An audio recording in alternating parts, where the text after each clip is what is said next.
ਰੋਜ਼ਾਨਾ ਲੋਕਨਾਥ ਟੀਵੀ ਦੇਖ ਰਹੇ ਹੋ ਤੁਸੀਂ ਤੇ ਮੈਂ ਹਾਂ ਸੁਖਵਿੰਦਰ ਸਿੰਘ ਸਿੱਧੂ। ਪ੍ਰੋਗਰਾਮ ਦੇ ਵਿੱਚ ਗੱਲਬਾਤ ਕਰਾਂਗੇ ਕੁਝ ਵੱਡੀਆਂ ਤੇ ਅਹਿਮ ਖਬਰਾਂ ਤੇ। ਸਭ ਤੋਂ ਪਹਿਲਾਂ ਗੱਲਬਾਤ ਕਰਾਂਗੇ ਕਿ ਲੱਖੇ ਸਿਧਾਣੇ ਦੀ ਕਾਲ ਦੇ ਉੱਪਰ ਅੱਜ ਕੈਪਟਨ ਅਮਰਿੰਦਰ ਸਿੰਘ ਦੇ ਪਿੰਡ ਮਹਿਰਾਜ ਵਿਖੇ ਇੱਕ ਵੱਡਾ ਇਕੱਠ ਕੀਤਾ ਗਿਆ। ਵੱਡੀ ਗਿਣਤੀ ਦੇ ਵਿੱਚ ਲੋਕਾਂ ਨੇ ਉੱਥੇ ਸ਼ਮੂਲੀਅਤ ਕੀਤੀ। ਖਾਸ ਤੌਰ ਤੇ ਗੱਲ ਦਿਲਚਸਪ ਇਹ ਰਹੀ ਕਿ ਉੱਥੇ ਕਈ ਦਿਨਾਂ ਤੋਂ ਦਿੱਲੀ ਪੁਲਿਸ ਦਾ ਭਗੌੜਾ ਚੱਲ ਰਿਹਾ।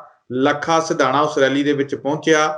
ਕਿਸੇ ਨੂੰ ਉਮੀਦ ਨਹੀਂ ਸੀ ਕਿ ਸ਼ਾਇਦ ਲੱਖਾ ਸਿਧਾਣਾ ਨਾ ਆਵੇ, ਕਿਉਂਕਿ ਦਿੱਲੀ ਪੁਲਿਸ ਜਿਹੜੀ ਹੈਗੀ ਉਹਦੀ ਭਾਲ ਕਰ ਰਹੀ ਹੈ। ਜੇਕਰ ਲੱਖਾ ਸਿਧਾਣਾ ਆਉਂਦਾ ਹੈ ਤਾਂ ਦਿੱਲੀ ਪੁਲਿਸ ਉਸ ਨੂੰ ਗ੍ਰਿਫਤਾਰ ਕਰ ਸਕਦੀ ਹੈ। ਰੈਲੀ ਤੋਂ ਪਹਿਲਾਂ ਖਬਰਾਂ ਇਹ ਵੀ ਆਈਆਂ ਸੀ ਕਿ ਦਿੱਲੀ ਪੁਲਿਸ ਡੇਰਾ ਲਾਈ ਬੈਠੀ ਹੈ ਆਲੇ ਦੁਆਲੇ ਰੈਲੀ ਦੇ। ਜੇਕਰ ਲੱਖਾ ਸਿਧਾਣਾ ਆਉਂਦਾ ਤਾਂ ਉਸ ਨੂੰ ਗ੍ਰਿਫਤਾਰ ਕੀਤਾ ਜਾਵੇਗਾ।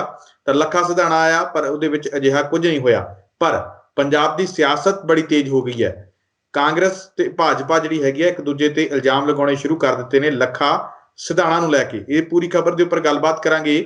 ਉਸ ਤੋਂ ਬਾਅਦ ਗੱਲਬਾਤ ਕਰਾਂਗੇ ਕਿ ਰਾਕੇਸ਼ ਟਕੈਤ ਨੇ ਜਿਹੜਾ ਮੋੜਵਾਂ ਜਵਾਬ ਦਿੱਤਾ ਹੈ ਭਾਜਪਾ ਦੇ ਕੇਂਦਰੀ ਮੰਤਰੀ ਨਰਿੰਦਰ ਤੋਮਰ ਨੂੰ, ਜਿਹਦੇ ਵਿੱਚ ਨਰਿੰਦਰ ਤੋਮਰ ਨੇ ਇਹ ਗੱਲ ਕਹੀ ਸੀ ਕਿ ਇਕੱਠ ਕਰਕੇ ਕਾਨੂੰਨ ਵਾਪਸ ਨਹੀਂ ਹੁੰਦੇ। ਤੇ ਹੁਣ ਜਿਹੜੇ ਹੈਗੇ ਆ ਟਕੈਤ, ਉਹਨਾਂ ਨੇ ਇੱਕ ਵੱਡਾ ਬਿਆਨ ਦੇ ਕੇ ਠੋਕਵਾਂ ਜਵਾਬ ਦਿੱਤਾ ਹੈ ਨਰਿੰਦਰ ਤੋਮਰ ਨੂੰ। ਤਾਂ ਉਸ ਤੋਂ ਬਾਅਦ ਗੱਲਬਾਤ ਕਰਾਂਗੇ ਪੰਜਾਬ ਦੀ ਸਿਆਸਤ ਤੇ ਨਵਜੋਤ ਸਿੰਘ ਸਿੱਧੂ ਨੂੰ ਲੈ ਕੇ। ਨਵਜੋਤ ਸਿੰਘ ਸਿੱਧੂ ਦਾ ਸਿਆਸੀ ਭਵਿੱਖ ਦੇ ਬਾਰੇ ਆਪਾਂ ਕੁਝ ਦਿਨ ਪਹਿਲਾਂ ਵੀ ਚਰਚਾ ਕੀਤੀ ਸੀ ਤੇ ਹੁਣ ਖਾਸ ਤੌਰ ਤੇ ਜਿਹੜਾ ਕਾਂਗਰਸ ਦੇ ਵੱਲੋਂ ਐਲਾਨ ਕਰ ਦਿੱਤਾ ਗਿਆ ਆਫੀਸ਼ੀਅਲੀ ਕਿ ਕੈਪਟਨ ਅਮਰਿੰਦਰ ਸਿੰਘ ਹੀ 2022 ਚ ਮੁੱਖ ਮੰਤਰੀ ਹੋਣਗੇ। ਤਾਂ ਨਵਜੋਤ ਸਿੰਘ ਸਿੱਧੂ ਦਾ ਸਿਆਸੀ ਭਵਿੱਖ ਕੀ ਰਹਿਣ ਵਾਲਾ, ਇਸ ਮੁੱਦੇ ਤੇ ਗੱਲਬਾਤ ਕਰਾਂਗੇ। ਇਹਨਾਂ ਖਬਰਾਂ ਤੇ ਵਿਚਾਰ ਚਰਚਾ ਲਈ ਮੇਰੇ ਨਾਲ ਮੌਜੂਦ ਰਹਿਣਗੇ ਸਾਡੇ ਸੀਨੀਅਰ ਸਹਿਯੋਗੀ ਪ੍ਰੋਫੈਸਰ PS ਭੋਗਲ ਸਾਹਿਬ। ਸਭ ਤੋਂ ਪਹਿਲਾਂ ਉਹਨਾਂ ਦਾ ਸਵਾਗਤ ਕਰ ਲੈਂਦੇ ਹਾਂ। ਭੋਗਲ ਸਾਹਿਬ, ਸਵਾਗਤ ਹੈ ਰੋਜ਼ਾਨਾ ਲੋਕਨਾਥ ਟੀਵੀ ਤੇ। ਜੀ ਥੈਂਕ ਯੂ ਸੁਖਵਿੰਦਰ, ਔਰ ਸਾਡੇ ਲੋਕਨਾਥ ਟੈਲੀਵਿਜ਼ਨ ਦੇ ਦਰਸ਼ਕਾਂ ਦਾ ਵੀ ਬਹੁਤ-ਬਹੁਤ ਸਵਾਗਤ। ਤੋਂ ਅੱਜ ਦੀ ਜਿਹੜੀ ਵਿਚਾਰ ਚਰਚਾ ਹੈ ਉਸਨੂੰ ਤੁਸੀਂ ਆਲਰੇਡੀ ਸ਼ੁਰੂ ਕੀਤਾ ਹੈ। ਭੋਗਲ ਸਾਹਿਬ, ਸਭ ਤੋਂ ਪਹਿਲਾਂ ਗੱਲਬਾਤ ਕਰੀਏ ਲੱਖਾ ਸਿਧਾਣਾ ਦੀ ਕਾਲ ਦੇ ਉੱਪਰ ਜਿਹੜਾ ਅੱਜ ਵੱਡਾ ਇਕੱਠ ਹੋਇਆ। ਕੈਪਟਨ ਅਮਰਿੰਦਰ ਸਿੰਘ ਦੇ ਪਿੰਡ ਮਹਿਰਾਜ ਦੇ ਵਿਖੇ ਵੱਡਾ ਇਕੱਠ ਹੋਇਆ। ਕਿਵੇਂ ਦੇਖਦੇ ਹੋ ਸਭ ਤੋਂ ਪਹਿਲਾਂ ਇਸ ਇਕੱਠ ਨੂੰ ਤੇ ਲੱਖੇ ਸਿਧਾਣੇ ਦੀ ਸ਼ਮੂਲੀਅਤ ਨੂੰ? ਸੁਖਵਿੰਦਰ, ਜਿਹੜੀਆਂ ਮੇਰੇ ਕੋਲ ਇਨਪੁਟਸ ਨੇ ਫਰੋਮ ਵੇਰੀਅਸ ਚੈਨਲਸ ਔਰ ਸਰਕਾਰ ਦੇ ਹਵਾਲੇ ਨਾਲ ਵੀ, ਉਸ ਦੇ ਮੁਤਾਬਕ ਤਕਰੀਬਨ 20 ਤੋਂ 25 ਹਜ਼ਾਰ ਤੱਕ ਦਾ ਇਕੱਠ ਉੱਥੇ ਦੱਸਿਆ ਜਾਂਦਾ ਹੈ। ਸ਼ਾਇਦ ਥੋੜ੍ਹਾ ਘੱਟ ਵੀ ਹੋਵੇ। ਕਾਫੀ ਦਿਨਾਂ ਤੋਂ ਲੱਖਾ ਸਿਧਾਣਾ ਵੀਡੀਓਜ਼ ਪੋਸਟ ਕਰ ਰਿਹਾ ਸੀ, ਮੈਸੇजेस ਪੋਸਟ ਕਰ ਰਿਹਾ ਸੀ ਕਿ ਇੱਥੇ ਜਿਹੜਾ ਹੈ ਉਹ ਰੈਲੀ ਹੋਏਗੀ। ਦਿੱਲੀ ਪੁਲਿਸ ਨੂੰ ਚੈਲੰਜ ਵੀ ਥਰੋ ਕਰ ਰਿਹਾ ਸੀ ਕਿ ਜੇ ਕਿਸੇ ਦੀ ਜ਼ਰੂਰਤ ਹੈ ਤਾਂ ਉਸ ਨੂੰ ਆ ਕੇ ਫੜ ਲਵੇ। ਔਰ ਅੱਜ ਉਹ ਰੈਲੀ ਹੋਈ, ਉਸ ਰੈਲੀ ਦੇ ਉੱਤੇ ਗਿਆ। ਉੱਥੇ ਇਹ ਵੀ ਦੱਸਿਆ ਜਾਂਦਾ ਕਿ ਕੁਝ ਕਿਸਾਨ ਜਥੇਬੰਦੀਆਂ ਨੇ ਕੋਸ਼ਿਸ਼ ਕੀਤੀ ਆਪਣੇ ਫੋਲੋਵਰਸ ਨੂੰ ਰੋਕਣ ਦੀ ਕਿ ਉੱਥੇ ਉਹ ਨਾ ਜਾਣ। ਇਸ ਦੇ ਬਾਵਜੂਦ ਵੀ ਤਕਰੀਬਨ ਸੋਸ਼ਲ ਮੀਡੀਆ ਤੇ ਕਾਫੀ ਵੀਡੀਓਜ਼ ਵਾਇਰਲ ਹੋਈਆਂ ਸੀ ਜਿਹਦੇ ਵਿੱਚ ਕੁਝ ਲੋਕਾਂ ਨੂੰ ਰੋਕਿਆ ਜਾ ਰਿਹਾ ਸੀ ਉੱਥੇ ਜਾਣ ਤੋਂ ਰੈਲੀ ਦੇ ਵਿੱਚ। ਇਸ ਦੇ ਬਾਵਜੂਦ ਵੀ ਜਿਹੜਾ ਹੈ ਅਸੀਂ ਦੇਖਦੇ ਹਾਂ ਕਿ ਉੱਥੇ ਤਕਰੀਬਨ 20,000 ਦਾ ਇਕੱਠ ਜਿਹੜਾ ਹੈ ਹੋ ਗਿਆ। ਜਿੱਥੋਂ ਤੱਕ ਲੱਖਾ ਸਿਧਾਣਾ ਦਾ ਸੰਬੰਧ ਹੈ, ਅਸੀਂ ਬਾਰ-ਬਾਰ ਕਹਿੰਦੇ ਆਏ ਹਾਂ ਕਿ ਇਹ ਵਿਅਕਤੀ ਕਾਫੀ ਦੇਰ ਤੋਂ, ਤਕਰੀਬਨ 2 ਸਾਲ ਤੋਂ ਹੀ ਸੋਸ਼ਲ ਮੀਡੀਆ ਦੇ ਥਰੂ ਕੋਸ਼ਿਸ਼ ਕਰ ਰਿਹਾ ਆਪਣੇ ਆਪ ਨੂੰ ਇਸਟੈਬਲਿਸ਼ ਕਰਨ ਦੀ। ਇਹਦਾ ਪਿਛੋਕੜ ਸਾਰੇ ਜਾਣਦੇ ਆ ਕਿ ਗੈਂਗਸਟਰ ਵਜੋਂ ਸੀਗਾ। ਉਸ ਤੋਂ ਬਾਅਦ ਇਹ ਕੋਸ਼ਿਸ਼ ਕਰਦਾ ਰਿਹਾ ਆਪਣਾ ਰੋਬਿਨ ਹੁੱਡ ਟਾਈਪ ਇਮੇਜ ਬਣਾਉਣ ਦਾ ਕਿ ਮੈਂ ਲੋਕਾਂ ਦੀ ਮਦਦ ਕਰਦਾ ਜਾਂ ਜਿਸ ਤਰ੍ਹਾਂ ਵੀ ਹੋਰ ਉਹਨਾਂ ਦੀ ਸਹਾਇਤਾ ਕਰਦਾ ਜਾਂ ਉਹਨਾਂ ਦੀ ਆਵਾਜ਼ ਉਠਾਉਣਾ। ਫਿਰ ਜਦੋਂ ਕਿਸਾਨ ਅੰਦੋਲਨ ਆਇਆ ਤੇ ਫਿਰ ਇਹਨੇ ਔਰ ਦੀਪ ਸਿੱਧੂ ਨੇ ਜਿਹੜਾ ਹੈ ਤਕਰੀਬਨ ਇਕੱਠਿਆਂ ਨੇ ਮਿਲ ਕੇ ਜਿਹੜਾ ਹੈ ਆਪਣਾ ਇਸ ਅੰਦੋਲਨ ਦੇ ਵਿੱਚ ਵੀ ਇਹਨਾਂ ਨੇ, ਮੈਂ ਟਰਮ ਯੂਜ਼ ਕਰੂੰਗਾ, ਘੁਸਪੈਠ ਕੀਤੀ। ਘੁਸਪੈਠ ਮੈਂ ਇਸ ਕਰਕੇ ਟਰਮ ਯੂਜ਼ ਕਰਦਾ ਕਿ ਇਹਨਾਂ ਦਾ ਕਿਸਾਨੀ ਦੇ ਜਿਹੜੀ ਆਰਗੇਨਾਈਜੇਸ਼ਨਸ ਹੈ ਉਹਨਾਂ ਨਾਲ ਕਿਸੇ ਨਾਲ ਵੀ ਕੋਈ ਕਿਸੇ ਕਿਸਮ ਦਾ ਕੋਈ ਸੰਬੰਧ ਜਿਹੜਾ ਹੈ ਉਹ ਨਹੀਂ ਸੀਗਾ। ਲੇਕਿਨ ਫਿਰ ਵੀ ਇਹਨਾਂ ਦੋਨਾਂ ਨੇ ਜਿਹੜਾ ਹੈਗਾ ਉਹ ਉਸ ਦੇ ਸ਼ੰਭੂ ਮੋਰਚੇ ਦੇ ਉੱਤੇ ਜਿਹੜਾ ਹੈ ਆਪਣੀ ਇਹਨਾਂ ਨੇ ਅਲੱਗ ਸਿਸਟਮ ਜਿਹੜਾ ਹੈਗਾ ਬਣਾਇਆ, ਚਲਾਇਆ, ਲਗਾਇਆ। ਤੋਂ ਇਹ ਲਗਾਤਾਰ ਕੋਸ਼ਿਸ਼ ਕਰ ਰਿਹਾ ਸੀਗਾ ਪੰਜਾਬ ਦੀ ਰਾਜਨੀਤੀ ਦੇ ਵਿੱਚ ਆਪਣੀ ਕੋਈ ਪਛਾਣ ਬਣਾਉਣ ਦੀ। ਪੋਲੀਟੀਕਲ ਐਂਬੀਸ਼ਨ ਇਸ ਵਿਅਕਤੀ ਦੀਆਂ ਹੈ, ਇਹਦੇ 'ਚ ਕੋਈ ਦੋ ਰਾਏ ਨਹੀਂ। ਪਿਛਲੇ ਇਹਦੀ 2 ਸਾਲ ਦੀ ਜਿਹੜੀ ਇਤਿਹਾਸ ਹੈ, ਇਹਦੇ ਜੋ ਕੁਛ ਵੀ ਕੀਤਾ ਉਸ ਤੋਂ ਸਹਿਜੇ ਅੰਦਾਜ਼ਾ ਲਗਾਇਆ ਜਾ ਸਕਦਾ ਹੈ। ਇਸ ਦੇ ਵਿੱਚ ਵੀ ਕੋਈ ਦੋ ਰਾਏ ਨਹੀਂ ਕਿ ਇਹਨੂੰ ਕਿਸੇ ਕਿਸਮ ਦੀ ਪੋਲੀਟੀਕਲ ਪੈਟਰਨੇਜ ਵੀ ਹੈ, ਇਹਦਾ ਕੋਈ ਸਰਪ੍ਰਸਤ ਵੀ ਹੈ। ਦੱਸਿਆ ਜਾਂਦਾ ਹੈ ਕਿ ਇਹ ਮਨਪ੍ਰੀਤ ਬਾਦਲ ਦੇ ਕਲੋਜ਼ ਸੀ। ਪਹਿਲਾਂ ਜਿਹੜੀ ਉਹਨਾਂ ਨੇ ਪੀਪਲਸ ਪਾਰਟੀ ਆਫ ਪੰਜਾਬ ਬਣਾਈ ਸੀ ਉਹਦੇ ਵਿੱਚ ਵੀ ਇਹਦਾ ਕੋਈ ਰੋਲ ਸੀਗਾ ਉਸ ਵੇਲੇ। तो ਕੋਈ ਹੈਰਾਨੀ ਦੀ ਗੱਲ ਨਹੀਂ, ਕਿਉਂਕਿ ਸਾਡੀ ਦੇਸ਼ ਦੀ ਰਾਜਨੀਤੀ ਦੇ ਵਿੱਚ ਅਸੀਂ ਦੇਖ ਰਹੇ ਹਾਂ ਕਿ ਇਸ ਤਰ੍ਹਾਂ ਦੇ ਜਿਹੜੇ ਐਲੀਮੈਂਟਸ ਹੈ ਕ੍ਰਿਮੀਨਲ ਬੈਕਗਰਾਉਂਡ ਵਾਲੇ, ਉਹਨਾਂ ਦੀ ਪੋਲੀਟੀਕਲ ਲੋਕਾਂ ਦੇ ਨਾਲ ਜਿਹੜੀ ਹੈ ਮਿਲੀ ਭਗਤ ਜਾਂ ਉਹਨਾਂ ਦੇ ਨਾਲ ਉਹਨਾਂ ਦੀ ਹਿੱਸੇਦਾਰੀ, ਪਾਰਟਨਰਸ਼ਿਪ ਜਾਂ ਉਹਨਾਂ ਦਾ ਰੋਲ ਨਜ਼ਰ ਆਉਂਦਾ, ਚਾਹੇ ਉਹ ਬੀਜੇਪੀ ਦੀ ਸਰਕਾਰ ਹੋਵੇ। ਅਸੀਂ ਦੇਖਦੇ ਹਾਂ ਉੱਤਰ ਪ੍ਰਦੇਸ਼ ਦੇ ਵਿੱਚ ਔਰ ਦੂਸਰੇ ਮੱਧ ਪ੍ਰਦੇਸ਼ ਦੇ ਵਿੱਚ, ਜਿੱਥੇ ਜਿੱਥੇ ਬੀਜੇਪੀ ਦੀ ਲੰਮੇ ਸਮੇਂ ਤੋਂ ਸਰਕਾਰ ਰਹੀ ਹੈ, ਬਹੁਤ ਸਾਰੇ ਕ੍ਰਿਮੀਨਲ ਐਲੀਮੈਂਟਸ ਜਿਹੜੇ ਹੈ ਬੀਜੇਪੀ ਦੀ ਸਰਕਾਰ ਦੀ ਜਿਹੜੀ ਸ਼ਹਿ ਦੇ ਉੱਤੇ ਉਹ ਐਕਟਿਵ ਰਹੇ ਨੇ। ਅਸੀਂ ਦੇਖਦੇ ਹਾਂ ਯੂਪੀ ਦੇ ਵਿੱਚ ਤਾਂ ਇੱਥੋਂ ਤੱਕ ਹੋਇਆ ਕਿ ਇੱਕ ਪੁਲਿਸ ਇੰਸਪੈਕਟਰ ਵੀ ਇੱਕ ਜਿਹੜਾ ਹੈ ਮਾਰੇ ਗਏ ਸੀਗੇ, ਔਰ ਉਹਨਾਂ ਦੀ ਸ਼ਹਾਦਤ ਤੋਂ ਬਾਅਦ ਕੋਈ ਬੜੀ ਦੇਰ ਤੱਕ ਕੋਈ ਵਿਅਕਤੀ ਜਿਹੜੇ ਸੀ, ABVP ਦਾ ਇੱਕ ਵਿਅਕਤੀ ਸੀ, ਇੱਕ ਵਿਸ਼ਵ ਹਿੰਦੂ ਪਰਿਸ਼ਦ ਦਾ ਵਿਅਕਤੀ ਨਾਲ ਜੁੜਿਆ ਹੋਇਆ ਸੀਗਾ, ਉਹਨਾਂ ਨੂੰ ਗ੍ਰਿਫਤਾਰ ਤੱਕ ਨਹੀਂ ਕੀਤਾ ਗਿਆ। ਹੋਰ ਬੜਾ ਕੁਝ ਜਿਹੜਾ ਹੈ, ਜਿਹੜੇ ਉਹਨਾਂ ਦੇ ਜਿਹਨਾਂ ਨੂੰ ਉਹ ਫਰਿੰਜ ਐਲੀਮੈਂਟ ਕਹਿੰਦੇ ਉਹ ਕਰਦੇ ਨੇ, ਔਰ ਪੁਲਿਸ ਜਿਹੜੀ ਹੈ ਖਾਮੋਸ਼ ਮੂਕ ਦਰਸ਼ਕ ਬਣ ਕੇ ਖੜੀ ਰਹਿੰਦੀ ਹੈ। ਤੋ ਇਹ ਟੈਂਡੈਂਸੀ ਸਾਡੀ ਸਿਆਸਤ ਦੇ ਵਿੱਚ ਹੈ, ਇਹ ਇਕੱਲੀ ਪੰਜਾਬ ਦੇ ਵਿੱਚ ਹੀ ਨਹੀਂ ਹੈ, ਸਾਰੇ ਹਿੰਦੁਸਤਾਨ ਦੇ ਖਾਸ ਤੌਰ ਤੇ ਉੱਤਰੀ ਭਾਰਤ ਦੇ ਰਾਜਾਂ ਦੇ ਵਿੱਚ ਇਹ ਜਿਹੜੀ ਹੈ ਨਜ਼ਰ ਆ ਰਹੀ ਹੈ, ਔਰ ਬੜੀ ਅਨਫੋਰਚੂਨੇਟ ਹੈ, ਬੜੀ ਦੁਖਦਾਈ ਹੈ। ਲੱਖੇ ਸਿਧਾਣੇ ਦੀ ਇਕੱਠ ਦੇ ਵਿੱਚ ਸ਼ਮੂਲੀਅਤ ਨੂੰ ਲੈ ਕੇ ਹੁਣ ਬੀਜੇਪੀ ਤੇ ਕਾਂਗਰਸ ਜਿਹੜੀ ਹੈ ਆਪਸ ਦੇ ਵਿੱਚ ਲੜਾਈ ਵਰਗੀ ਸਥਿਤੀ ਹੋ ਗਈ ਹੈ। ਕਿ ਮੈਂ ਸੁਣ ਰਿਹਾ ਸੀ ਗੱਲਬਾਤ ਉਹਨਾਂ ਦੀ, ਬੀਜੇਪੀ ਇਸ ਤਰ੍ਹਾਂ ਹੈਗਾ ਕਿ ਹਾਂ ਇਸ ਤਰ੍ਹਾਂ ਹੈ, ਇਹ ਗੱਲ ਕਹਿ ਰਹੇ ਨੇ ਕਿ ਬੀਜੇਪੀ ਵਾਲੇ ਇਹ ਗੱਲ ਕਹਿ ਰਹੇ ਨੇ, ਤੁਸੀਂ ਜਿਸ ਪਾਸੇ ਜਾ ਰਹੇ ਹੋ ਮੈਂ ਉਸੇ ਚੀਜ਼ ਦਾ ਜਵਾਬ ਦੇ ਰਿਹਾ। ਇਹਨਾਂ ਦੀ ਇੱਕ ਕਲਚਰ ਬਣਿਆ ਹੋਇਆ ਹੈ ਕਿ ਕਰਦੇ ਸਭ ਕੁਝ ਦੋਵੇਂ ਪਾਰਟੀਆਂ ਉਸੇ ਤਰ੍ਹਾਂ ਕਰਦੀਆਂ, ਸੇਮ ਪੋਲੀਟੀਕਲ ਕਲਚਰ ਉਹਨਾਂ ਦਾ ਬਣਦਾ ਆ ਰਿਹਾ ਹੈ, ਲੇਕਿਨ ਜਦੋਂ ਤਾਂ ਬੀਜੇਪੀ ਵਾਲਿਆਂ ਦੀ ਸਟੇਟਸ ਦੇ ਵਿੱਚ ਹੁੰਦਾ ਤਾਂ ਉਹ ਇਸ ਨੂੰ ਜਿਹੜਾ ਹੈ ਚੁੱਪ ਖਾਮੋਸ਼ ਰਹਿ ਜਾਂਦੇ ਹੈ, ਜਦੋਂ ਪੰਜਾਬ 'ਚ ਹੁੰਦਾ ਤਾਂ ਉਹ ਕਾਂਗਰਸ ਦੇ ਨਾਲ ਜਿਹੜਾ ਹੈ ਦੂਸ਼ਣਬਾਜ਼ੀ ਕਰਦੇ ਹੈ, ਤੇ ਇਸੇ ਤਰ੍ਹਾਂ ਕਾਂਗਰਸ ਵੀ ਜਿਹੜੀ ਹੈਗੀ ਹੈ ਦੂਸ਼ਣਬਾਜ਼ੀ ਉਹਨਾਂ 'ਤੇ ਕਰਦੀ ਹੈ। ਤੋ ਇਹ ਇਸ ਦੇ ਵਿੱਚ ਜਿਹੜਾ ਹੈ ਬੀਜੇਪੀ ਨੇ ਕੋਈ ਦੂਸ਼ਣ ਲਾਇਆ ਜਾਂ ਕੋਈ ਇਲਜ਼ਾਮ ਲਾਇਆ ਪੰਜਾਬ ਸਰਕਾਰ 'ਤੇ, ਉਹ ਉਹਨਾਂ ਨੇ ਠੀਕ ਹੈ ਕਹਿ ਦਿੱਤਾ, ਲੇਕਿਨ ਸਵਾਲ ਤਾਂ ਇਹ ਹੈ ਕਿ ਉਹਨਾਂ ਦੀਆਂ ਆਪਣੀ ਜਿਹੜੀਆਂ ਰੂਲ ਸਟੇਟ ਹੈ ਉੱਥੇ ਕੀ ਦਿਸ਼ਾ ਹੈਗੀ ਹੈ, ਉੱਥੇ ਕੀ ਦਸ਼ਾ ਹੈਗੀ ਹੈ, ਇਸ ਤੋਂ ਵੀ ਖਰਾਬ ਦਸ਼ਾ ਉੱਥੇ ਇਸ ਸੰਬੰਧ ਦੇ ਵਿੱਚ ਉਹਨਾਂ ਦੀ ਹੈਗੀ ਹੈ। ਇਸ ਕਰਕੇ ਇਸ ਨੂੰ ਪੋਲੀਟੀਕਲ ਉਹਦਾ ਜਿਹੜਾ ਪੱਖ ਹੈ ਉਸ ਨੂੰ ਤਾਂ ਮੈਂ ਬਹੁਤੀ ਅਹਿਮੀਅਤ ਨਹੀਂ ਦਿੰਦਾ। ਹਾਂ ਇਹ ਜ਼ਰੂਰ ਹੈ ਕਿ ਲੱਖਾ ਸਿਧਾਣਾ, ਜਿਸ ਦੇ ਉੱਤੇ ਇੱਕ ਮਤਲਬ ਦਿੱਲੀ ਪੁਲਿਸ ਨੇ ਇਨਾਮ ਰੱਖਿਆ ਹੋਇਆ 1 ਲੱਖ ਰੁਪਏ ਦਾ, ਡਿਕਲੇਅਰਡ ਹੈ ਪ੍ਰੋਕਲੇਮਡ offender, ਜਿਹੜਾ ਪਤਾ ਨਹੀਂ ਉਹਨੂੰ ਹਜੇ ਤੱਕ ਨਹੀਂ ਡਿਕਲੇਅਰ ਕੀਤਾ ਜਾਂ ਕਰ ਦਿੱਤਾ ਗਿਆ, ਔਰ ਲੇਕਿਨ ਜੇ ਉਹ ਵਿਅਕਤੀ ਪੰਜਾਬ ਦੇ ਵਿੱਚ ਇਸ ਤਰੀਕੇ ਨਾਲ ਸ਼ਰੇਆਮ ਖੁੱਲ੍ਹਾ ਫਿਰ ਰਿਹਾ ਸੀਗਾ ਤਾਂ ਪੰਜਾਬ ਸਰਕਾਰ ਦੀ ਜ਼ਿੰਮੇਵਾਰੀ ਬਣਦੀ ਸੀ ਉਸ ਨੂੰ ਰੋਕਿਆ ਜਾਂਦਾ, ਉਸ ਨੂੰ ਜਿਹੜਾ ਹੈ ਹਿਰਾਸਤ 'ਚ ਲਿਆ ਜਾਂਦਾ। ਜਿੱਥੋਂ ਤੱਕ ਇਸ ਗੱਲ ਦਾ ਤੁਸੀਂ ਜਿਸ ਤਰ੍ਹਾਂ ਕਿਹਾ ਕਿ ਦਿੱਲੀ ਪੁਲਿਸ ਦੀ ਇੱਥੇ ਟੀਮ ਕੋਈ ਆਈ ਹੋਈ ਸੀ, ਤਾਂ ਪੁਲਿਸ ਦਾ ਇੱਕ ਸਟੈਂਡਰਡ ਪ੍ਰੋਸੀਜਰ ਹੈ ਕਿ ਜਦੋਂ ਉਹ ਦੂਸਰੇ ਰਾਜਾਂ 'ਚੋਂ ਜਾਂ ਦੂਸਰੇ ਤੋਂ ਕਿਸੇ ਨੂੰ ਮੁਲਜ਼ਮ ਨੂੰ ਗ੍ਰਿਫਤਾਰ ਕਰਨਾ ਹੁੰਦਾ ਤਾਂ ਲੋਕਲ ਪੁਲਿਸ ਨੂੰ ਉਹ ਇਨਫੋਰਮ ਕਰਦੀ, ਉਸ ਨੂੰ ਇਨਫੋਰਮ ਕੀਤੇ ਬਿਨਾਂ ਗ੍ਰਿਫਤਾਰ ਨਹੀਂ ਕੀਤਾ ਜਾ ਸਕਦਾ, ਤੇ ਉਹਨਾਂ ਨੇ ਲੋਕਲ ਪੁਲਿਸ ਨੂੰ ਇਨਫੋਰਮ ਕੀਤਾ ਜਾਂ ਨਹੀਂ ਕੀਤਾ ਇਸ ਦੇ ਬਾਰੇ ਵੀ ਅਸੀਂ ਨਹੀਂ ਜਾਣਦੇ। ਸੋ ਸਵਾਲ ਇਹ ਵੀ ਹੈ ਨਾ, ਸਵਾਲ ਇੱਕ ਇਹ ਵੀ ਉੱਠਦਾ ਹੈ ਕਿ ਜੇਕਰ ਕੋਈ ਬੰਦਾ ਕੇਂਦਰ ਸਰਕਾਰ ਦਾ ਮੁਲਜ਼ਮ ਹੈਗਾ, ਕੇਂਦਰ ਸਰਕਾਰ ਨੇ 1 ਲੱਖ ਦਾ ਇਨਾਮ ਰੱਖਿਆ, ਤਾਂ ਕਿ ਕੇਂਦਰ ਸਰਕਾਰ ਦਾ ਮੁਲਜ਼ਮ ਪੰਜਾਬ ਦੇ ਵਿੱਚ ਜਾ ਕੇ ਖੁੱਲ੍ਹੇਆਮ ਘੁੰਮ ਸਕਦਾ? ਬਿਲਕੁਲ ਨਹੀਂ ਘੁੰਮ ਸਕਦਾ, ਉਸ ਨੂੰ ਘੁੰਮਣ ਦੀ ਇਸ ਤਰ੍ਹਾਂ ਦੀ ਕੋਈ ਇਜਾਜ਼ਤ ਨਹੀਂ ਹੋਣੀ ਚਾਹੀਦੀ ਸੀ। ਮੈਂ ਅਸੀਂ ਜਿਹੜੀ ਗੱਲ ਤੇ ਬਾਰ-ਬਾਰ ਜ਼ੋਰ ਦੇ ਰਹੇ ਹਾਂ ਕਿ ਕਾਨੂੰਨ ਦੀ ਤਾਂ ਕੋਈ ਇੱਜ਼ਤ ਕਰ ਹੀ ਨਹੀਂ ਰਿਹਾ, ਨਾ ਕੇਂਦਰ ਸਰਕਾਰ ਕਰਦੀ ਹੈ।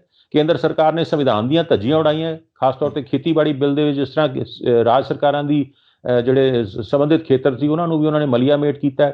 ਤੇ ਜੇ ਰਾਜ ਸਰਕਾਰ ਨਹੀਂ ਹੁਣ ਕਰ ਰਹੀ ਕਿ ਕੇਂਦਰ ਜਿਹੜੀ ਦਿੱਲੀ ਦੀ ਪੁਲਿਸ ਦਾ ਡਿਕਲੇਅਰਡ ਜਿਹੜਾ ਹੈ ਮੁਲਜ਼ਮ ਹੈ ਉਸ ਨੂੰ ਗ੍ਰਿਫਤਾਰ ਨਹੀਂ ਕਰ ਰਹੀ, ਤਾਂ ਉਹ ਵੀ ਕਾਨੂੰਨ ਦੀ ਖਿਲਾਫ ਵਰਜ਼ੀ ਹੈ।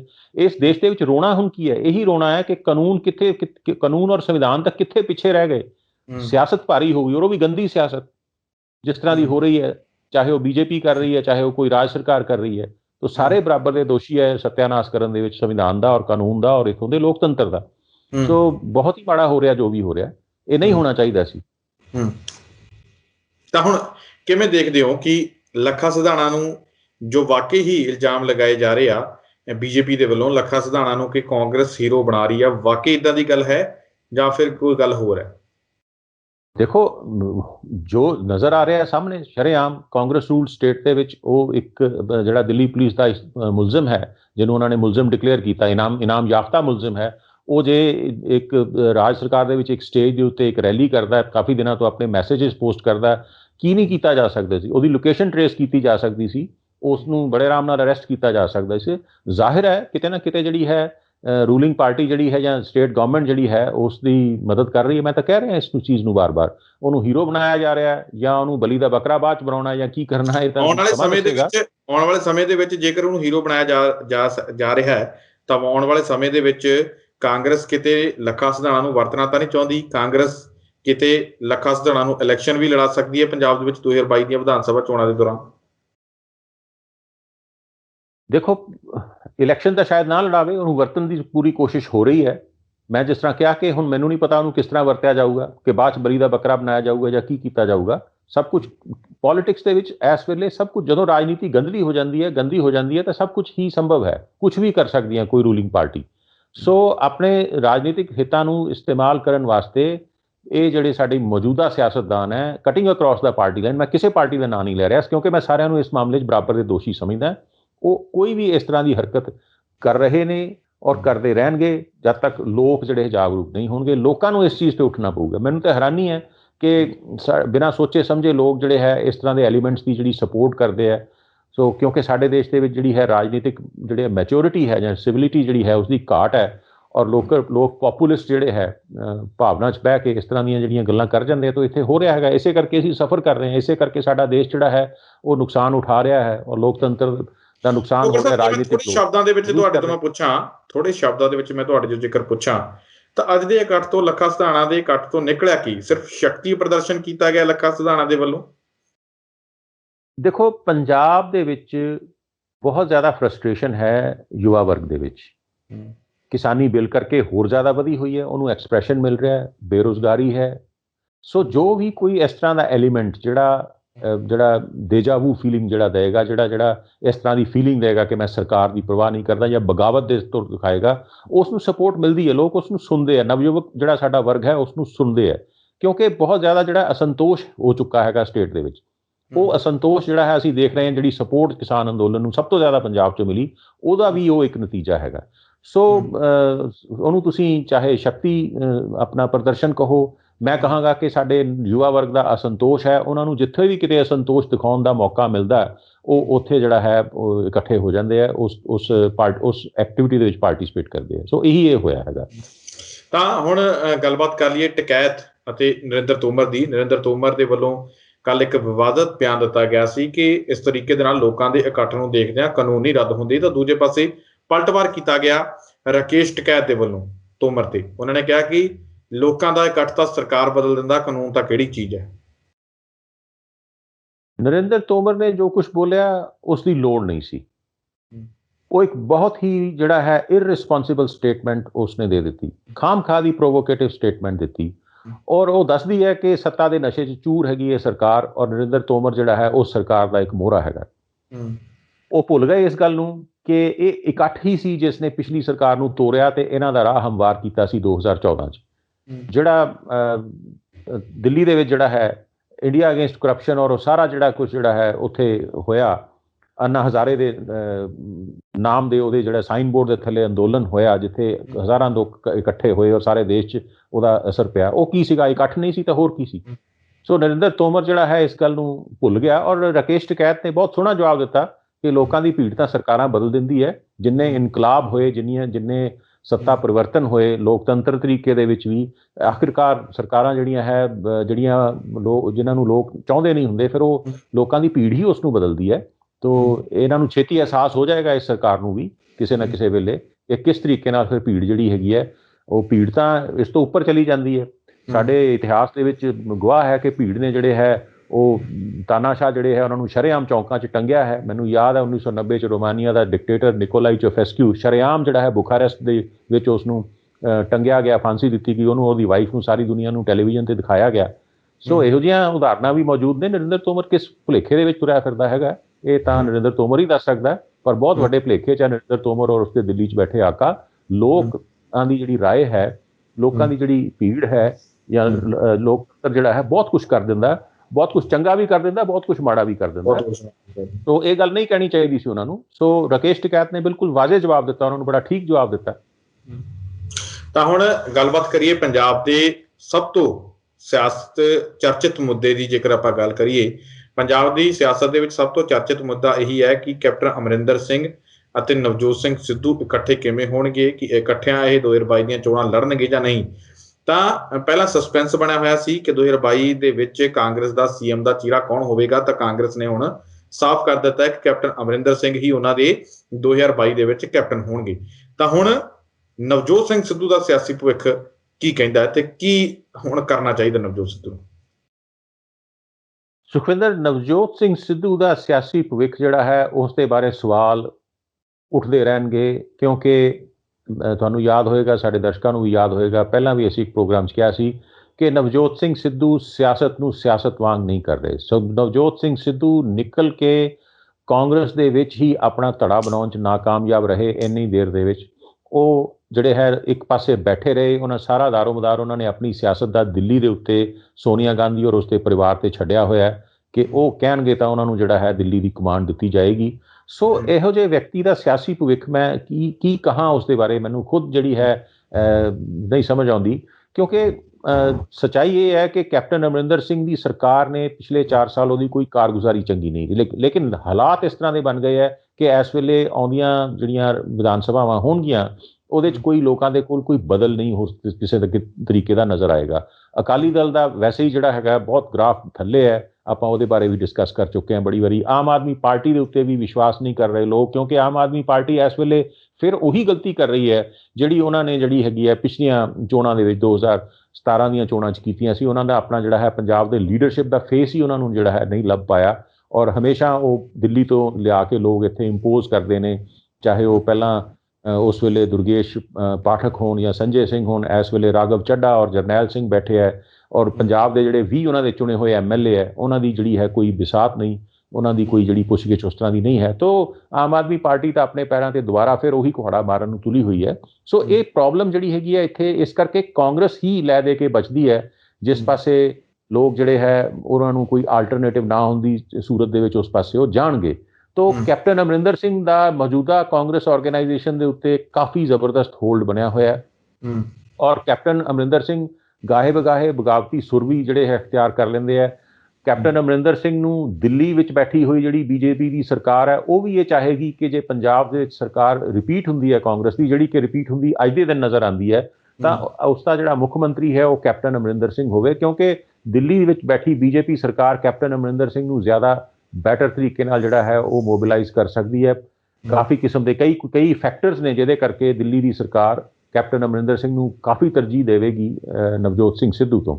ਤੇ ਜਿਸ ਤਰ੍ਹਾਂ ਮੈਂ ਪਹਿਲਾਂ ਕਿਹਾ, ਨਵਜੋਤ ਸਿੰਘ ਸਿੱਧੂ ਤਾਂ ਪੰਜਾਬ ਦੇ ਵਿੱਚ ਪੰਜਾਬ ਦੀ ਜਿਹੜੀ ਕਾਂਗਰਸ ਦੀ ਸਿਆਸਤ ਹੈ, ਵਿਦਿਨ ਦੀ ਪਾਰਟੀ ਜਿਹੜੀ ਪੋਲਿਟਿਕਸ ਹੈ, ਉਹਦੇ 'ਚ ਨਵਜੋਤ ਸਿੰਘ ਸਿੱਧੂ ਦੀ ਤਾਂ ਕੋਈ ਜੜ ਹੀ ਨਹੀਂ ਲੱਗ ਸਕੀ। ਉਹਨਾਂ ਨੇ ਕੋਸ਼ਿਸ਼ ਹੀ ਨਹੀਂ ਕੀਤੀ, ਕੋਈ ਧੜਾ ਨਹੀਂ ਬਣਾਇਆ, ਕੋਈ ਦੋਸਤ ਨਹੀਂ ਬਣਾਏ। ਜੇ ਅਸੀਂ ਚਲੋ ਧੜੇ ਨੂੰ ਲਫ਼ਜ਼ ਨੂੰ ਅਸੀਂ ਨਾ ਪਸੰਦ ਕਰਦੇ, ਕੋਈ ਦੋਸਤ ਨਹੀਂ ਬਣਾਏ, ਉਹ ਨਿਕਲ ਕੇ ਗਏ ਨਹੀਂ। ਕਾਂਗਰਸ ਦੇ ਵਿੱਚ ਬਹੁਤ ਸਾਰੇ ਲੋਕ ਕੈਪਟਨ ਤੋਂ ਅਸੰਤੁਸ਼ਟ ਬੈਠੇ ਹੈ, ਤਾਂ ਨਵਜੋਤ ਸਿੰਘ ਸਿੱਧੂ ਨੂੰ ਚਾਹੀਦਾ ਸੀ ਕਿ ਉਹ ਆਪਣੇ ਆਪ ਨੂੰ ਇੱਕ ਬਦਲਦੇ ਰੂਪ ਦੇ ਵਿੱਚ ਪੇਸ਼ ਕਰਦੇ, ਉਹਨਾਂ ਲੋਕਾਂ ਨੂੰ ਮਿਲਦੇ, ਉਹਨਾਂ ਲੋਕਾਂ ਨੂੰ ਨਾਲ ਲੈ ਕੇ ਤੁਰਦੇ, ਆਪਣੀ ਕੋਈ ਜਗ੍ਹਾ ਬਣਾਉਂਦੇ। ਸੋ ਨਵਜੋਤ ਸਿੰਘ ਸਿੱਧੂ ਨੂੰ ਤਾਂ ਜੋ ਮਿਲੂਗਾ ਕਾਂਗਰਸ ਹਾਈ ਕਮਾਂਡ ਤੋਂ, ਉਹਨਾਂ ਨੂੰ ਉਸੇ ਨਾਲ ਸੰਤੋਸ਼ ਕਰਨਾ ਪਊਗਾ। ਉਹਨਾਂ ਨੇ ਆਪਣੀ ਤਾਂ ਕੋਈ ਐਫਰਟ ਕੀਤੀ ਨਹੀਂ। ਤਾਂ ਸਪਸ਼ਟ ਕਿਹਾ, ਹਾਂ ਇਹ ਜ਼ਰੂਰ ਹੈ ਕਿ ਹਰੀਸ਼ ਰਾਵਤ ਨੇ ਇੱਕ ਸਟੇਟਮੈਂਟ ਕਹੀ ਹੈ ਕਿ ਕੈਪਟਨ ਅਮਰਿੰਦਰ ਸਿੰਘ ਤਾਂ ਠੀਕ ਹੈ, ਬੜੇ ਅੱਛੇ ਲੀਡਰ ਹੈ, ਲੇਕਿਨ ਪੰਜਾਬ ਦੇ ਵਿੱਚ ਇੱਕ ਸੈਕਿੰਡ ਲਾਈਨ ਆਫ ਲੀਡਰਸ਼ਿਪ ਇਮਰਜ ਹੋਣੀ ਚਾਹੀਦੀ ਹੈ। ਯਾਨੀ ਸਿੱਧੂ ਨੂੰ ਇੱਕ ਇਸ਼ਾਰਾ ਦੇ ਦਿੱਤਾ ਗਿਆ ਕਿ ਕੈਪਟਨ ਅਮਰਿੰਦਰ ਸਿੰਘ ਜਦੋਂ ਤੱਕ ਹੈ ਤੈਨੂੰ ਬਰਦਾਸ਼ਤ ਕਰਨਾ ਪਊਗਾ, ਹਾਂ ਜਦੋਂ ਕੈਪਟਨ ਅਮਰਿੰਦਰ ਸਿੰਘ ਨਹੀਂ ਰਹਿਣਗੇ ਕਿਸੇ ਵੀ ਵਜ੍ਹਾ ਕਰਕੇ, ਤਾਂ ਫਿਰ ਉਸ ਤੋਂ ਅਗਲਾ ਨੰਬਰ ਤੁਹਾਡਾ ਹੈ। ਸੋ ਹਰੀਸ਼ ਰਾਵਤ ਦੀ ਜਿਹੜੀ ਸਟੇਟਮੈਂਟ ਆਈ ਹੈ ਉਸ ਤੋਂ ਇਹ ਬੜਾ ਸਪਸ਼ਟ ਹੈ।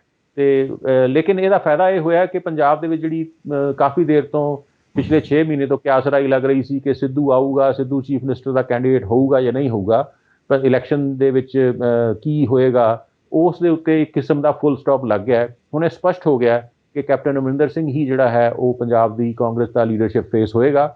ਸਿੱਧੂ ਨੂੰ ਕਿਸ ਤਰੀਕੇ ਨਾਲ ਐਡਜਸਟ ਕਰਦੇ ਹੈ ਇਹ ਦੇਖਿਆ ਜਾਏਗਾ। ਕਿ ਸਿੱਧੂ ਕਾਂਗਰਸ ਦਾ ਬਣਾਇਆ ਜਾਂਦਾ ਜਾਂ ਬੜੀਆਂ ਉਮੀਦਾਂ ਲੈ ਕੇ ਇੰਨੇ ਸਮੇਂ ਤੋਂ ਚੁੱਪ ਸੀ ਕਿ ਉਹ ਕੰਪਰੋਮਾਈਜ਼ ਕਰ ਲੇਗਾ, ਤੁਹਾਨੂੰ ਲੱਗਦਾ? ਉਸਦੇ ਕੋਲ ਹੋਰ ਚਾਰਾ ਕੀ ਹੈ? ਉਹਦੇ ਕੋਲ ਕੋਈ ਆਲਟਰਨੇਟਿਵ ਨਹੀਂ, ਉਸਦੇ ਕੋਲ ਕੋਈ ਆਲਟਰਨੇਟਿਵ ਨਹੀਂ। ਇੰਨੀ ਜੁਰਤ ਸਿੱਧੂ ਨੇ ਅੱਜ ਤੱਕ ਨਹੀਂ ਦਿਖਾਈ ਕਿ ਉਹ ਇਸ ਪਾਰਟੀ ਨੂੰ ਛੱਡ ਕੇ ਕਿਸੇ ਹੋਰ ਪਾਰਟੀ 'ਚ ਇਸ ਵੇਲੇ ਚਲੇ ਜਾਏ। ਜਿਹੜੀ ਇੱਕ ਪਾਰਟੀ ਦੇ ਬਾਰੇ ਜ਼ਿਕਰ ਕੀਤਾ ਜਾਂਦਾ ਹੈ ਕਿ ਸ਼ਾਇਦ ਸਿੱਧੂ ਆਮ ਆਦਮੀ ਪਾਰਟੀ ਦੇ ਵਿੱਚ ਚਲਾ ਜਾਏਗਾ, ਉਸ ਪਾਰਟੀ ਦਾ ਵੀ ਹਾਲ ਇਸ ਵੇਲੇ ਗ੍ਰਾਫ ਬਹੁਤ ਲੋ ਹੈਗਾ ਪੰਜਾਬ ਦੀ ਪੋਲਿਟਿਕਸ ਦੇ ਵਿੱਚ, ਤਾਂ ਉਸ ਦਾ ਵੀ ਕੋਈ ਫਾਇਦਾ ਨਹੀਂ ਹੋਣ ਵਾਲਾ। ਆਪਾਂ ਬਾਰ-ਬਾਰ ਕਹਿ ਚੁੱਕੇ ਹਾਂ, ਮੈਂ ਬਾਰ-ਬਾਰ ਇਸ ਗੱਲ ਨੂੰ ਡਿਸਕਸ ਕਰਦੇ ਰਿਹਾ ਕਿ ਸਿੱਧੂ ਨੇ ਪਿਛਲੇ 2 ਸਾਲ ਜਿਹੜੀ ਖਾਮੋਸ਼ੀ ਅਖਤਿਆਰ ਕੀਤੀ ਰੱਖੀ ਹੈ। ਯੋਗਰਾਜ ਸਿੰਘ ਬਾਰ-ਬਾਰ ਇੱਕੋ ਹੀ ਗੱਲ ਕਹਿੰਦੇ ਨੇ, ਯੋਗਰਾਜ ਸਿੰਘ ਬਾਰ-ਬਾਰ ਇਹ ਗੱਲ ਕਹਿੰਦੇ ਨੇ ਕਿ ਨਵਜੋਤ ਸਿੰਘ ਸਿੱਧੂ ਨਾਲ ਰਲ ਕੇ ਪਾਰਟੀ ਬਣਾਵਾਂਗੇ, ਨਵਜੋਤ ਸਿੰਘ ਸਿੱਧੂ ਪੰਜਾਬ ਦਾ ਭਵਿੱਖ ਹੈ। ਕੀ ਲੱਗਦਾ? ਇਸ ਦੇ ਬਾਰੇ ਤਾਂ ਬੈਟਰ ਉਹੀ ਦੱਸ ਸਕਦੇ ਨੇ। ਯੋਗਰਾਜ ਸਿੰਘ ਇੱਕ ਪੋਪੂਲਰ ਫਿਲਮੀ ਹਸਤੀ ਨੇ ਸਾਡੇ ਰਾਜ ਦੀ, ਇਸ ਕਰਕੇ ਲੋਕ ਉਹਨਾਂ ਨੂੰ ਬੜਾ ਪਸੰਦ ਕਰਦੇ ਆ, ਜੋਸ਼ ਨਾਲ ਲੋਕ ਉਹਨਾਂ ਦੇ ਨੂੰ ਮਿਲਦੇ ਵੀ ਹੈ, ਸਭ ਕੁਝ ਕਰਦੇ ਆ। ਲੇਕਿਨ ਇਹ ਉਹਨਾਂ ਦੀ ਜ਼ਾਤੀ ਰਾਏ ਹੋ ਸਕਦੀ ਹੈ, ਇਸ ਦੇ ਉੱਤੇ ਮੈਂ ਟਿੱਪਣੀ ਨਹੀਂ ਕਰਨੀ ਚਾਹਾਂਗਾ। ਇਸ ਦਾ ਜਵਾਬ ਤਾਂ ਬੈਟਰ ਉਹੀ ਦੇ ਸਕਦੇ ਆ। ਲੇਕਿਨ ਜੋ ਮੇਰੀ ਸਮਝ ਹੈ ਉਸ ਦੇ ਵਿੱਚ ਨਵਜੋਤ ਸਿੰਘ ਸਿੱਧੂ ਨੂੰ ਕਾਂਗਰਸ ਦੇ ਰਹਿਮੋ ਕਰਮ ਤੇ ਹੀ ਰਹਿਣਾ ਪਏਗਾ ਇਸ ਇਲੈਕਸ਼ਨ ਦੇ ਤੱਕ। ਜਿਹੜਾ ਹੈ ਇਸ ਇਲੈਕਸ਼ਨ ਦੇ ਵਿੱਚ ਜੋ ਕੁਝ ਵੀ ਉਹਨਾਂ ਨੂੰ ਮਿਲਦਾ ਉਹਨਾਂ ਨੂੰ ਉਸੇ ਨਾਲ ਗੁਜ਼ਾਰਾ ਕਰਨਾ ਪਏਗਾ। ਉਹਨਾਂ ਦੇ ਕੋਲ ਹੁਣ ਕੋਈ ਹੋਰ ਆਲਟਰਨੇਟਿਵ ਨਹੀਂ ਬਚਿਆ। ਇਹ ਸੱਚਾਈ ਹੈ ਇਸ ਵੇਲੇ ਦੀ। ਮੈਂ ਨਹੀਂ ਉਹਨਾਂ ਨੂੰ ਕੋਈ ਕਾਂਗਰਸ ਛੱਡਦਾ ਹੋਇਆ ਨਹੀਂ ਦੇਖ ਰਿਹਾ। ਮੈਂ ਨਹੀਂ ਉਹਨਾਂ ਨੂੰ ਇਹ ਦੇਖ ਰਿਹਾ ਕਿ ਉਹ ਕਾਂਗਰਸ ਛੱਡ ਕੇ ਕਿਸੇ ਹੋਰ ਪਾਰਟੀ 'ਚ ਜਾਣਗੇ। He will stay very much in the Congress and will accept whatever comes to him. ਕਿਉਂਕਿ ਇਸ ਹਰੀਸ਼ ਰਾਵਤ ਨੇ ਜਿਹੜੀ ਇਹ ਗੱਲ ਕਹੀ ਹੈ ਕਿ ਕਾਂਗਰਸ ਦੇ ਵਿੱਚ ਸੈਕੰਡ ਲਾਈਨ ਆਫ ਲੀਡਰਸ਼ਿਪ ਜਿਹੜੀ ਹੈ ਉਹ ਇਮਰਜ ਹੋਣੀ ਚਾਹੀਦੀ ਹੈ। ਇੱਥੋਂ ਮੈਨੂੰ ਲੱਗਦਾ ਹੈ ਕਿ ਉਹਨਾਂ ਨੂੰ ਸਪਸ਼ਟ ਇਸ਼ਾਰਾ ਦੇ ਦਿੱਤਾ ਗਿਆ ਕਿ ਭਾਈ ਕੈਪਟਨ ਜਦ ਤੱਕ ਹੈ ਠੀਕ ਹੈ, ਜਦ ਤੱਕ ਉਹ ਪੰਜਾਬ ਦਾ ਮੁੱਖ ਮੰਤਰੀ ਹੈ। ਜਦੋਂ ਉਹ ਨਹੀਂ ਰਹਿਣਗੇ, ਕੋਈ ਵੀ ਹੋਰ ਰੀਜ਼ਨ ਹੋ ਸਕਦਾ ਹੈ, ਇਲੈਕਸ਼ਨ ਤੋਂ ਬਾਅਦ ਕਿਸੇ ਵੇਲੇ ਕੋਈ ਵਜ੍ਹਾ ਬਣ ਸਕਦੀ ਹੈ, ਤਾਂ ਫਿਰ ਤੁਹਾਡੇ ਬਾਰੇ ਸੋਚਿਆ ਜਾਊਗਾ। ਸੋ ਇਸ ਕਰਕੇ ਸਿੱਧੂ ਦਾ ਜਿਹੜਾ ਹੈ ਭਵਿੱਖ ਜਿਹੜਾ ਹੈ ਉਹ ਸਪਸ਼ਟ ਹੋ ਗਿਆ ਇਸ ਲਾਈਨ ਦੇ ਨਾਲ।